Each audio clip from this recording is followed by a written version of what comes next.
Season gang, I need you guys to lean in with me for this one because we're about to have some real talk that just might step on a few toes.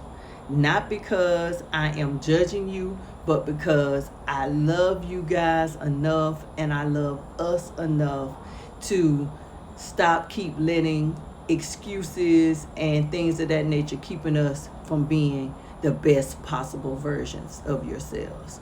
Now, this video is regarding the war on black women's weight. And I wanted to talk to you guys about it because you know that your girl has struggled and yo-yoed with weight loss. And it finally got to a point for me that I absolutely had to do something to get my weight under control, because as I started to age, I started having all of the problems that many of us are concerned about. High cholesterol, acid reflux, not being able to sleep at night, all the things that come along with a poor diet, limited exercise, and being a little bit overweight.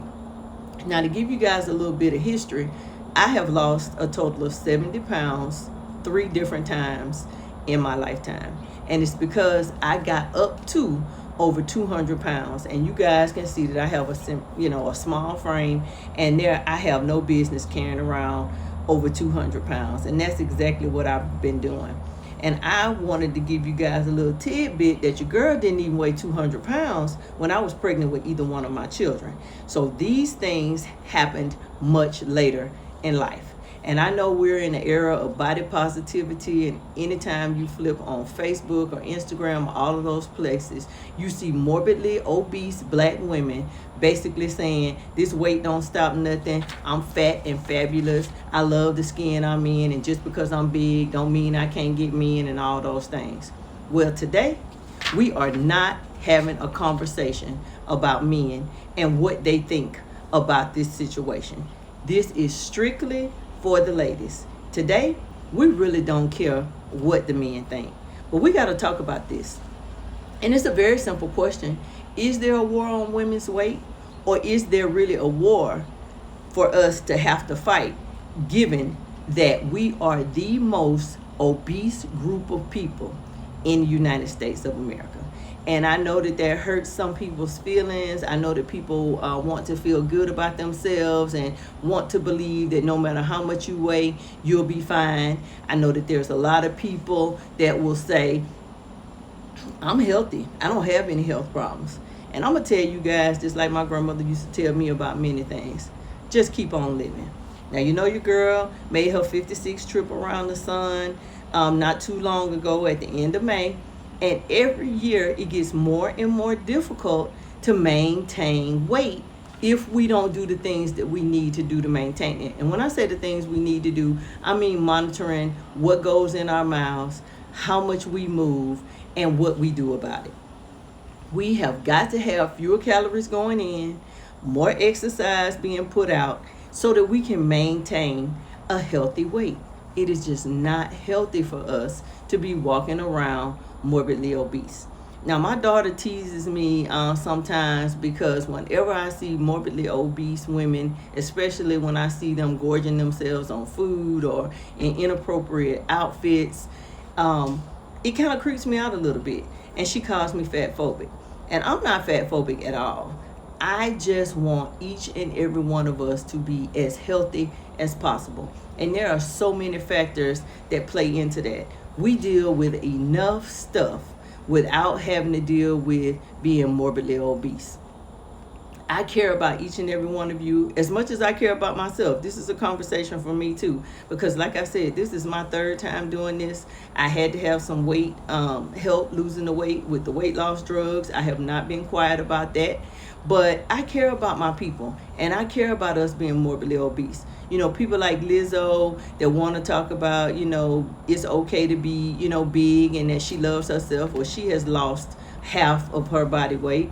Gabrielle Sidibe that played Precious, she gave birth to twins, and she's lost half of her weight. And there's so many others. So this is a falsity that it's okay to be morbidly obese. It absolutely is not okay. And black women, again, are the most overweight group of people. Now we got all kind of excuses for that. Slavery, stress, big bones, lack of healthy food, genetics, hormones. I could go on and on and on. But the bottom line is being overweight and morbidly obese is a self-control issue. None of those other things play a part in it. Now I know not having access to the healthiest foods or being stressed out or you know all of those things, big bones. I don't think big bones exist. I know that we have a different structure from some other people, but last time I checked, most skeletons are exactly the same. Bones weigh what they're gonna weigh. So we gotta quit coming up with the excuses. We have got to stop using food for comfort instead of nourishment. I know, and I told this story previously, and I'm outside on the porch, so if there's any noise in the background, please forgive me. But I told this story before, when my daughter tore her ACL, I wanted her to instantly feel better, and I took her to Steak and Shake, and we had our favorite milkshake and a hamburger. And it got to the point every time we were dealing with the issue, any level of stress or any bad news or anything like that, off the Steak and Shake we would go. And it formed a very bad habit very early on. Whenever we have a celebration, there's always lots of food, lots of alcohol. It doesn't matter what time of the day or night it is, we eat that stuff and we gorge on it. We cannot have a celebration without all kinds of food that aren't necessarily good for us. And if we do have that one girlfriend that chooses to eat salad or, maybe grilled salmon or something, we're looking at her like she's crazy because she's missing out on all this good food here. And the truth of the matter is we need to join her in that, and we need to not give her a hard time because she cares about what she's putting in her body. We all need to care about what goes in our body. And, we're dealing with issues that we wouldn't have if we made better food choices and if we had a better relationship with food in general. This war on black women's weight is ours to fight. It is ours to deal with. None of us can sit back and say that we are not morbidly obese and that we don't need to do something about it. This isn't about anybody else. I don't care what men think. I don't care what men like. I don't care what their stance is on this. This is a conversation between me and the ladies. And it's time to talk about what we need to do to get rid of this weight. A lot of it has to do with psychological issues, stressors, a lot of different things. We have to address those things so that we can start doing the things that we need to do to get that weight off of us and not be obese. This really isn't about what a man likes or what he wants. This is about us living the best version of ourselves possible and taking the best care of ourselves. Being morbidly obese does not automatically mean unhealthy, but our joints can only take so much. Our organs can only take so much. And if we are constantly putting bad things in our body, seed oils, MSG is a toxin that's in so many foods that cuts off our brain receptors that tells us that we're full. So we'll keep eating. Potato chips is a prime example of that. Lay's prides themselves on you can't eat just one. It's because there's toxins in there that won't allow you to eat just one. It tells your brain you want more and you need more.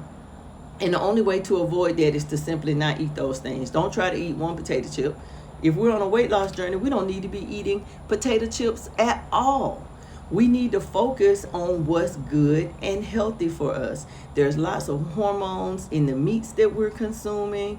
We need to avoid processed foods, period.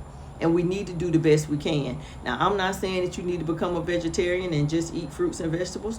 We just need to be mindful of what we're consuming and try to make the best possible choices that we can. We need to always include veggies and a larger portion of veggies, and we don't need to cook them to death. We need to make sure that they are good and healthy, and that if we're going to add a protein to it, that it's the best possible protein, and we need to watch our carb intake. Many of the carbohydrates that we find in packaged items in the foods are the ones that are bad for us. There's lots of good carbs out there, but almost anything that you purchase in the inner aisles of the store, if it comes in a bag, a box, or a package, is highly processed and not good for you. And that contributes to many of the chronic illnesses that we suffer from. things like high cholesterol, diabetes that leads to heart attacks and strokes, sleep apnea, not being able to sleep at night because we've had high intakes of sugar and things of that nature, acid reflux, sleep apnea, very serious illnesses. We are having more and more miscarriages because we aren't taking care of our wombs and making sure our organs are functioning the way they should be. And the primary problem is our diet and lack of exercise. And it is very, very easy to gain the weight. And the older we get, the harder it is to lose it. I want to be mobile. I don't have grandchildren yet, and I'm 56 years old. I want to be agile and mobile to play with my grandchildren. I want to live a long time, and I want to live my best possible life in doing so. And I just naturally feel better when I'm not carrying around all that weight. My joints don't ache anymore. I'm not out of breath. I'm not snoring. There's a whole lot of things that go into taking better care of yourself and getting some of that weight off of you. Like I said, this war on black women's weight is our war, and it's ours to fight. Now, I know that many of you are going to say, I don't have any of those health concerns, and I understand that. But there is no way you can avoid those things in the future with the traditional American diet filled with fake food. All of those things that are in those packages have been so highly processed that there are very few nutrients left in any of that food. There is no way that we can avoid the side effects and the chronic illnesses that come along with long-term consumption of those things. We have got to do better. We are walking around with these high cortisol levels that are due to stress and a number of other things. And we got to get this weight off of us so that we can have less and less of that. And I'm not saying that if you all of a sudden lose 40 pounds that your stress level is going to go down. But you will feel better. And when you feel better, you move around better. And I think that'll help a little bit with the stress. We are digging a grave for ourselves with our knives and forks, and we have got to stop doing that. We have got to find another way to manage our misery.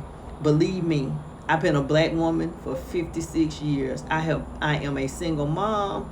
I work hard. I have done so many things, so I understand the struggle. I understand how easy it is for us to take care of everybody else and not fully take care of ourselves.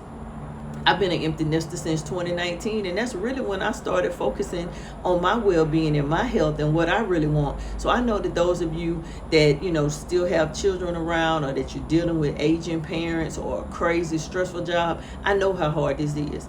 And I know how comforting, a tub of ice cream or a few potato chips or, that greasy hamburger. I know how comforting those foods are. But if you guys are anything like me, shortly after you eat that stuff, you don't feel your best. So I want to encourage you to do what you need to do, even if we do it in small steps. And do it for yourself. Don't do this because somebody else is going to like the way you look, or because I'm sitting here telling you, obesity or fat is not the way to be. I mean, if you are, happy and healthy and you want to walk around, obese, that is your prerogative. Just know that each and every day that passes is taking a toll on your body. We've got to have some self-control.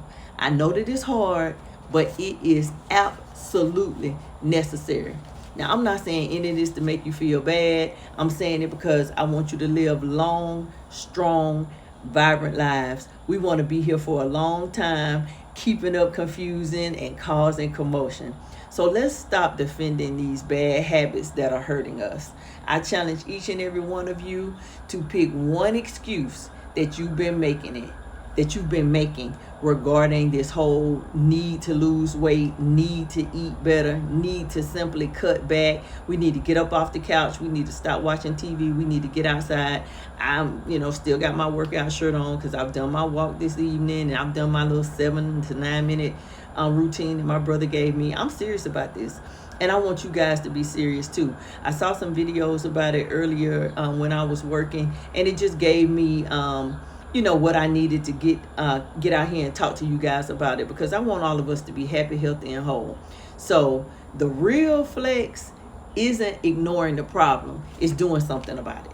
And that's exactly what we got to do. We got to do something about the problem. We need to stop defending why we're so big, why we're bigger than everybody else, why we're morbidly obese, and just do something about it. We don't have to talk to anyone about it. We don't have to announce that I'm losing weight. We don't have to announce that I'm sick of being fat. We don't have to do any of that. We can just make one small change every step of the way, and we can do better. We are going to do better together, because there is no other way. I'm not talking about what the men want. I'm not talking about the unrealistic expectations or the societal norms that they put on us about how we should look. I'm talking about living your best life to the fullest. I'm talking about being happy, healthy, and whole. And I want that for each and every one of you. So we're going to do better together. Pick something each and every day and just make little small steps. I'm not telling you guys to go out and get on weight loss drugs and join a gym. I hate the gym. I used to be a gym rat. Not anymore. I'm not doing any of that anymore. The most I can promise is that I'm going to walk every day. I'm going to do those 12 push-ups, and I am going to do that little 7 to 9 minute workout routine that my brother gave me. I may try to insert a little clip of it in here that he gave me so that I can share it with you guys. But please make sure your notifications are turned on, like the video, subscribe to the channel. The seasoned lady loves you, and there's nothing that you can do about it. And I hope I didn't step on anybody's toes and offend anybody by saying the war on black women's weight is our war to fight, and we're gonna win. So until the next time, the seasoned lady is signing out. I hope each and every one of you have a terrific day. Toodles.